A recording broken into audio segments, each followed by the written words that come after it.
Au nom du Père et du Fils et du Saint-Esprit. Amen. Que vive mon âme à te louer. Tu as posé une lampe, une lumière sur ma route. Ta parole, Seigneur, ta parole, Seigneur. Évangile de Jésus-Christ selon saint Marc. En ce temps-là, comme Jésus était dans une maison, arrivent sa mère et ses frères. Restant au dehors, ils le font appeler. Une foule était assise autour de lui et on lui dit, « Voici que ta mère et tes frères sont là dehors, ils te cherchent. » Mais il leur répond, « Qui est ma mère? Qui sont mes frères? » Et parcourant du regard ceux qui étaient assis en cercle autour de lui, il dit, « Voici ma mère et mes frères. Celui qui fait la volonté de Dieu, celui-là est pour moi un frère, une sœur, une mère. » Acclamons la parole de Dieu. Louange à toi, Seigneur Jésus. Bien-aimés de Dieu, paix et joie à vous. Deux choses sont à retenir de l'évangile de ce jour qui nous est proposé. La première, c'est la famille de Jésus-Christ. La famille que Jésus vient établir sur terre, ce n'est pas une famille faite de chair et de sang, mais c'est une famille spirituelle. Ce n'est pas une famille consanguine ou co-utérine, non, mais c'est une famille spirituelle. Voilà, chers frères et sœurs, ce à quoi nous sommes appelés dans le monde. Ce qui prime aux yeux de Dieu, c'est l'esprit. Cet esprit qui fait de nous des fils. Comme nous le dit saint Paul dans la lettre aux Galates, chapitre 4, c'est cet esprit qui fait de nous des fils et qui fait que nous puissions crier Abba vers le Père. Et c'est ce qui prime dans nos vies. Jésus nous le dit dans l'évangile de saint Jean, chapitre 6, la chair n'est capable de rien, c'est l'esprit qui fait vivre. Alors combien de fois je dois donner du prix à cette famille spirituelle à laquelle j'adhère? Le deuxième élément de méditation, c'est l'adhésion à cette famille que nous venons de souligner. Cette adhésion se fait, selon Jésus-Christ, par la pratique de la volonté du Père. C'est-à-dire, Jésus nous dit, celui qui fait la volonté de mon Père, celui-là est pour moi un frère, une sœur, une mère. Alors, qu'est-ce que la volonté du Père? Dans l'évangile de Saint Jean, chapitre 4, verset 34, Jésus nous dit, « Ma nourriture, c'est de faire la volonté de celui qui m'a envoyé. » Voilà. Donc, ce qui veut dire que ce qui nourrit son corps, ce qui fait qu'il est en vie, c'est de faire la volonté de son Père. Et la volonté de Dieu, dans la Bible, on nous dit que faire la volonté de Dieu, c'est écouter la parole de Dieu et la mettre en pratique. Ah oui, chers frères et sœurs, pour nous qui sommes chrétiens aujourd'hui, cela résonne vraiment très bien. Car le disciple, c'est celui qui écoute la parole de son maître et cherche à l'imiter.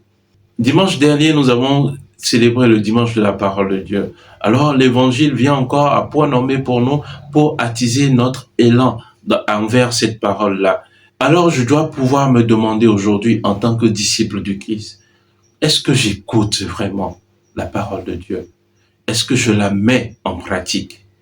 Oui, bien-aimé de Dieu, c'est cela, faire la volonté de Dieu. En effet, il nous faut écouter la parole de Dieu et chercher toujours à la mettre en pratique. Le premier psaume de la Bible nous dit ceci, « Heureux est l'homme qui n'entre pas au conseil des méchants, qui ne suit pas le chemin des pécheurs, ne siège pas avec ceux qui ricanent, mais se plaît dans la loi du Seigneur et murmure sa loi jour et nuit. Il est comme un arbre planté près d'un ruisseau qui donne du fruit en son temps et jamais son feuillage ne meurt.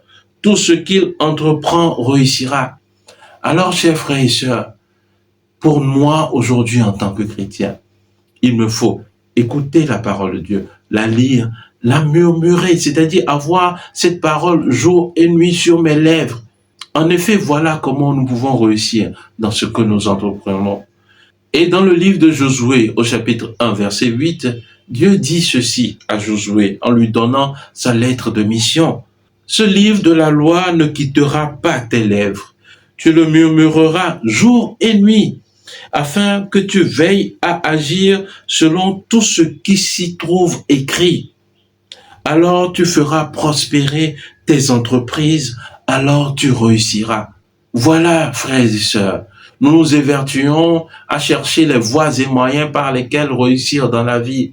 Tout nous est donné dans la parole de Dieu. Dans la parole de Dieu, ce n'est pas simplement les miracles que Jésus a accomplis. Non, la parole de Dieu est plus grande que ça.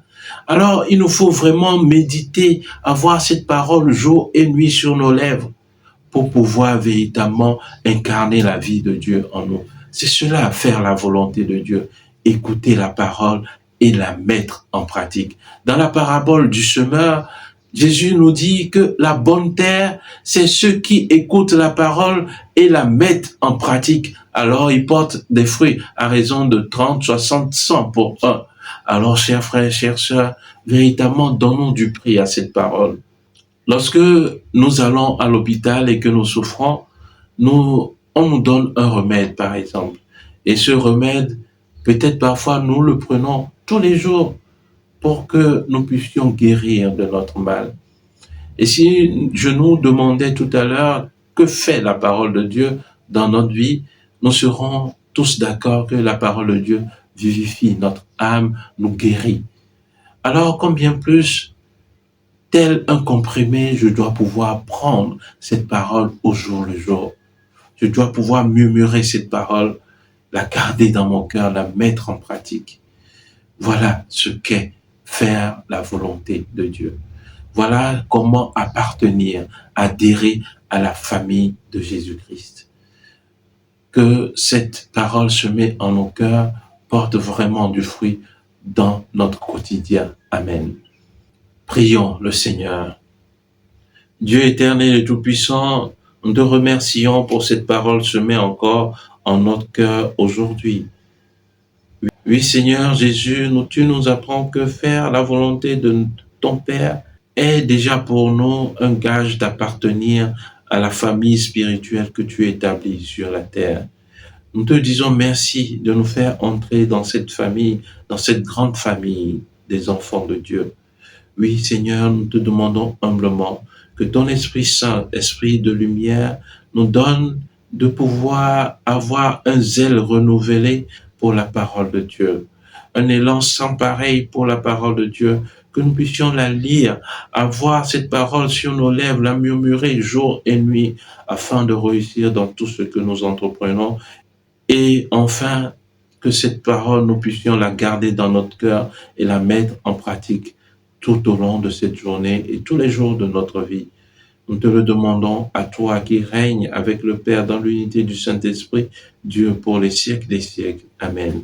Et que Dieu Tout-Puissant vous bénisse, le Père et le Fils et le Saint-Esprit. Amen. Excellente journée de prière, de travail, et que cette parole vraiment ranime, ravive votre âme. Amen.